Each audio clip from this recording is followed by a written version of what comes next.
This little bitch. Hello everyone, let's continue the Black Clover story. You guys seems to like Black Clover content the most, so hey, let's do some more. I'm going to cover two arcs in this video because both of them are really short and simple, one being a training arc and the other is a torment one. Despite that, they pack a lot of impactful and wonderful moments and a good amount of character development. Before we start, thank you guys so much for your support. You guys are awesome. If you enjoy the content, don't forget to leave a like and subscribe to the channel. It really helps me out a lot. Without further ado, let's start this recap.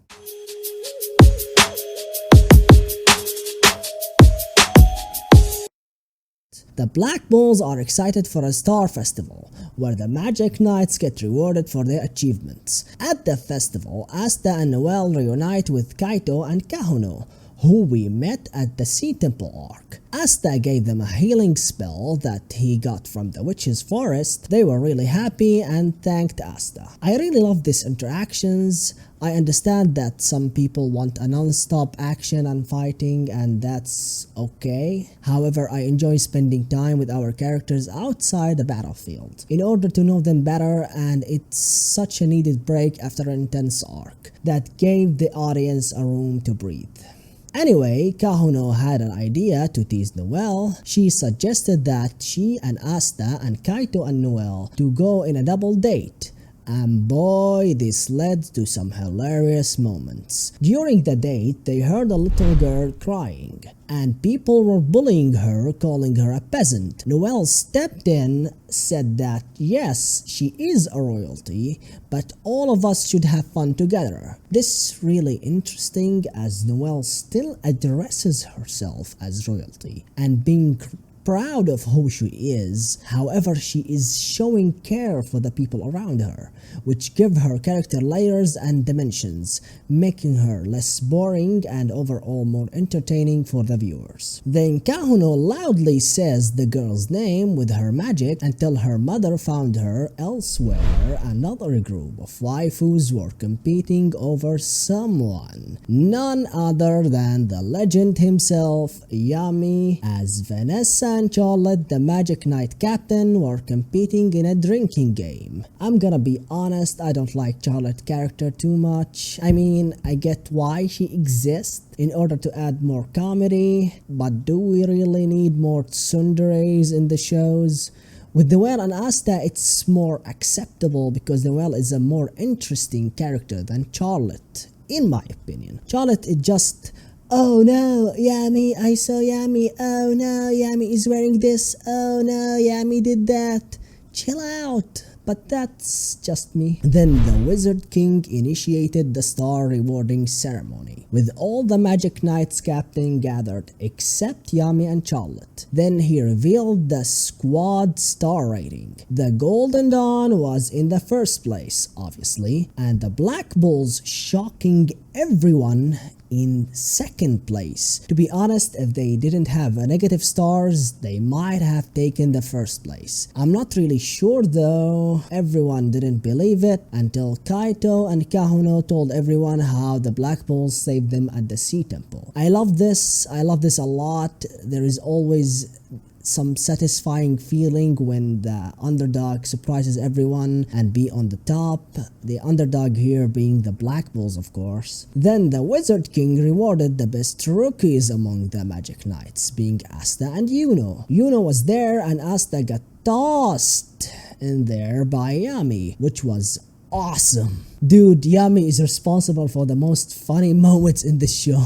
No wonder that everyone likes him. He just badass and hilarious. Anyway, the crowd was in denial because Asta and Yuno are peasants, quote unquote. Then Asta and Yuno showed them what's up, showing up how powerful they are and how much they've grown in the last year. Yes, they are 16 now. This also tells the audience how much time has passed. Then the Black Clover Kingdom actual king showed up. This guy. Blech. Blech. I hate everything about this character. His design, the way he talks, just everything. He served nothing to the story. I understand that he is there for the lols and he is made to be this way, but it's not funny. Maybe it's just me, I don't know. I mean, even Seke is funnier than him. Not only that, why introducing him when the Wizard King exists? They even said that in the show. Oh, it's fine, just whatever, I guess. Then the annoying guy announced that they are assembling a group of magic knights in order to attack the Eye of the Midnight Sun, and they called the Royal Knights. Then we got introduced to an awesome new character this time, Meliona, Fugillian's older sister, and the new captain of the Crimson Lions, or let's just call them the Fire Dudes. She was scolding her squad for their terrible performance, blaming her brother for what happened to them. But the squad were defending him, showing what kind of relationship Fugillian had with his squad. Anyway, she decided to take them to a hot spring training camp in order to get stronger. Asta and Yuno overheard this, and Asta told Yuno that training camp sounds awesome. Merliona caught them and decided to drag them along with her. I like her character and the way she acts.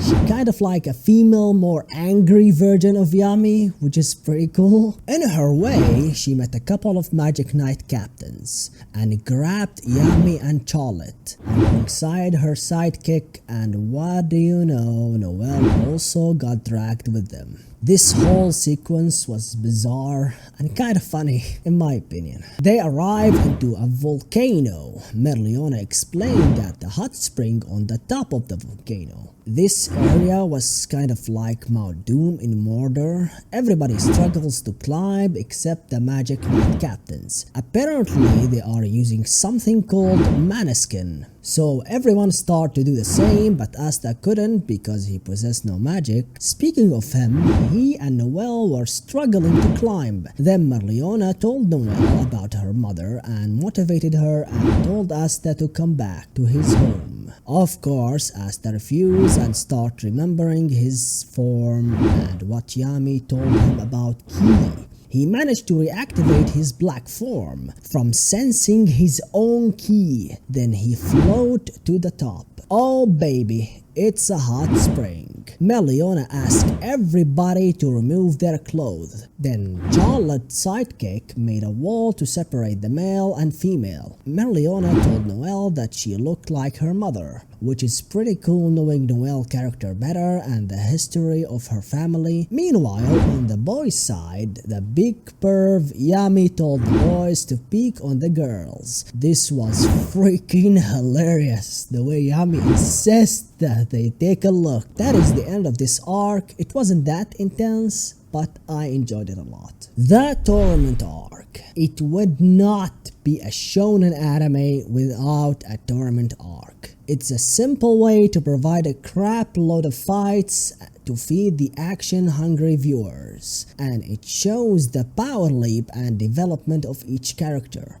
Frankly, I love tournament arcs. They are a ton of fun to watch, even though sometimes it can get tedious and boring at times. We got introduced to a new character, Zoro. He took the place of one of the vice captains of the Magic Knights. I thought he's gonna be a big problem and obstacle for our protagonist, but he ended up to be a big help instead. And we had some flashbacks about his past and how his father died. His character is very similar to Stain in My Hero Academia, however he's not a complete psycho like Stain was. The rules of the tournament are straightforward. Each team composed of 3 knights. Each team have to destroy the other's team crystal. Pretty simple stuff. What I like the most about this, the mixed and match between the squads. It's refreshing to see and a good change of pace. I'm just gonna mention the important stuff that happened and the highlight of this arc. Asta teamed up with Zoro and Mimosa, and Yuno was with Noelle and a mushroom dude. And one of the contestants was a Magic Knight captain, which is really interesting. I don't get why not everybody is participating in this tournament. Isn't the whole purpose of this to pick the best of the best to fight the enemy? Well, it is what it is. Asta and Yuno's teams won the first round. Then we met Mimosa's brother, the dude who is obsessed with beauty. He's not as bad as Funeral Brother though, whom I will get to later. Don't worry. Asta destroyed her magic by unleashing his black form, which was pretty cool, using an awesome attack called Black Hurricane. And with the help of Zora and Mimosa, they managed to beat him. Mimosa did a lot in this arc. I like her character even more than before. She didn't do too much in the past and she didn't get that much attention either. She was just the second waifu to compete with Noelle, who will get Asta. It was a much needed character development. Another highlight of this arc was Noelle showing off her power and how much stronger she got, beating her douchebag brother. Man, oh man, all siblings in this show are a bunch of assholes, to be honest. Not just this one, in all of anime you can't have a normal family. I have no idea what it is, but whatever. Funeral fought his brother, the little bitch, and proved how much he improved. However, the little bitch lost his shift and almost killed Funeral, but the absolute chads of the Black Bulls stepped in and stopped him. I love how badass the Black Bulls are. Then the Wizard King stepped in and stopped the match and told Asta that his team has to face the little bitch team, and Asta unleashed his black form once again in this tournament and smacked that little bitch ass. However, it was a draw because both teams' crystal got destroyed. Feels bad, man. Asta was out, then Yuno fought the Magic Knight captain. This shows how much stronger Yuno have become. I mean, in just a year and he's taken a captain. Not only that, he managed to beat him using his new attack, Spirit Dive. He didn't obliterate him or anything, it was a miscalculation from the captain's side. But still, it's really impressive. Man, if I was this captain, I would be so mad losing to a rookie. Though, I love this a lot. This makes Asta's task even harder and give him even more competition. Asta saw Yuno and started crying that he didn't make it till the end, and how behind he is right now compared to Yuno. That is the end of this one. This arc wasn't great, but it's not bad either. It was still fun to watch. Let me know what you think in the comment section. I'm enjoying reading your comments, so keep it up, and I respond as soon as I can. Thank you guys so much for watching.